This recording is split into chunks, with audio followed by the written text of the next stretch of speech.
Assalamualaikum warahmatullahi wabarakatuh dan salam sejahtera. Bersama lagi dengan saya Cikgu Faiz di dalam channel YouTube saya IR Faiz NG. Baik, pada hari ini kita akan meneruskan lagi sesi pembelajaran kita bagi PDPR Sejarah Tingkatan 2. Hari ini kita akan sambung untuk bab 2, sistem pemerintahan dan kegiatan ekonomi masyarakat Kerajaan Alam Melayu. Baik, sebelum tu apa khabar semua? Jadi cikgu harap anda sentiasa berada dalam keadaan yang baik dan sentiasa diberikan kekuatan untuk meneruskan sesi pembelajaran ini. Okey, sebelum tu kamu boleh buka buku teks kamu pada muka surat 26 kerana kita akan lebih berpandukan kepada buku teks kita. Okey, apa yang akan kita pelajari pada hari ini? Kita akan tengok okey, untuk bab 2 ni dia ada dua, satu pemerintahan, satu lagi kegiatan ekonomi. Untuk hari ini kita akan tengok sistem pemerintahan bagi Kerajaan Alam Melayu. Okey. Baik. Ni kalau kamu tengok ni ada satu gambar gambar inskripsi Telaga Batu ataupun dalam nama lain dia batu bersurat lah.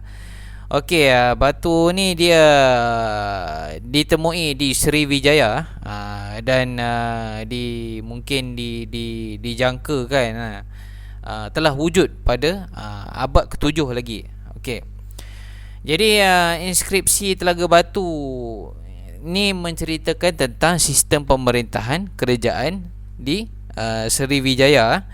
Okey, daripada situ sejarawan ni dapat tahu yang mana sistem pemerintahan ni telah di dalam Kerajaan Alam Melayu ni telah wujud sejak dahulu lagi dan telah diamalkan oleh Kerajaan Alam Melayu. Okey, sistem pemerintahan yang diamalkan adalah sistem beraja. Jadi sistem beraja ni dia terbahagi kepada dua, iaitu pusat dan juga wilayah. Ini kadang-kadang ada ditanya dalam soalan. Okey. Baik, kamu boleh buka pada muka surat 26. Yang pertama kita tengok Kerajaan Alam Melayu Funan. Okey, kita akan tengok dia punya kerajaan dia punya gelaran dia dan juga pemerintahan pusat dan wilayah dia macam mana. Okey, yang pertama kita akan tengok Funan. Okey, Funan ni dia menggunakan gelaran kurung benam ataupun Raja Gunung. Gelaran yang kedua dia guna Raja Diraja. Ni cikgu dah ringkas daripada buku teks kamu. Senang kamu nak faham. Okey, dan yang gelaran ketiga adalah Cakravatin, iaitu pemerintah alam sejagat. Okey, kalau kamu tengok dia punya gelaran ni, ini selalu ditanya dalam soalan. Jadi kamu kena tahulah. Okey, Funan dia ada 3 ni. Okey, bagi pemerintahan pusat dan wilayah pula. Okey, bagi pemerintahan dia, raja ni dibantu oleh golongan agama dan tentera. Jadi ini kita kata pendukung kepada sistem pemerintahan dia. Okey, Funan ni dibahagikan kepada 7 wilayah. Jadi setiap wilayah tu dia terdiri daripada putera-putera raja yang dipanggil sebagai raja kecil.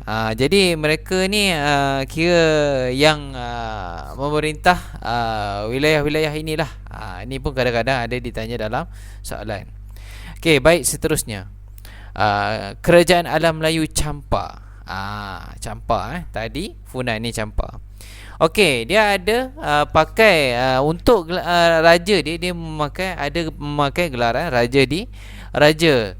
Okey, raja dia dikira sebagai pemerintah yang mulia dan suci, macam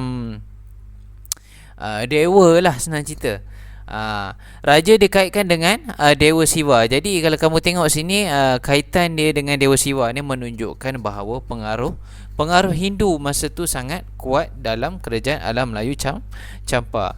Okey, bagi pemerintahan pusat dan wilayah pula, raja dibantu oleh para pembesar yang bertanggungjawab, mengutik cukai, jaga keamanan dan kukuhkan pertahanan.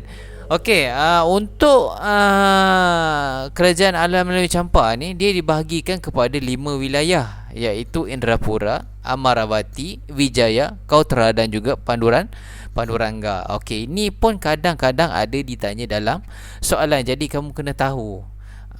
Okey. Okey, boleh Okey, seterusnya. Kerajaan Alam Melayu Sriwijaya.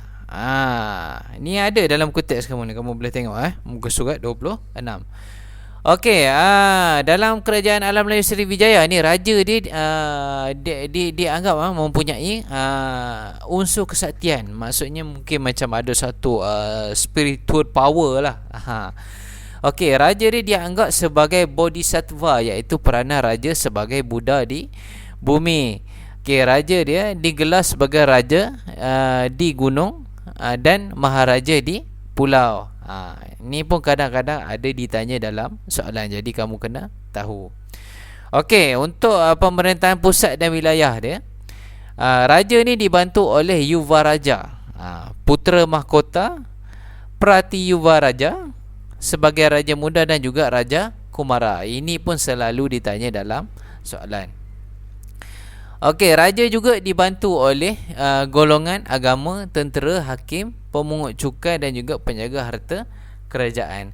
Okey, kalau kamu tengok dekat sini kerajaan Sriwijaya ni, dia sangat bijak dalam sistem pemerintahan dia. Dia nak memastikan pemerintahan dia lebih tersusun dan teratur.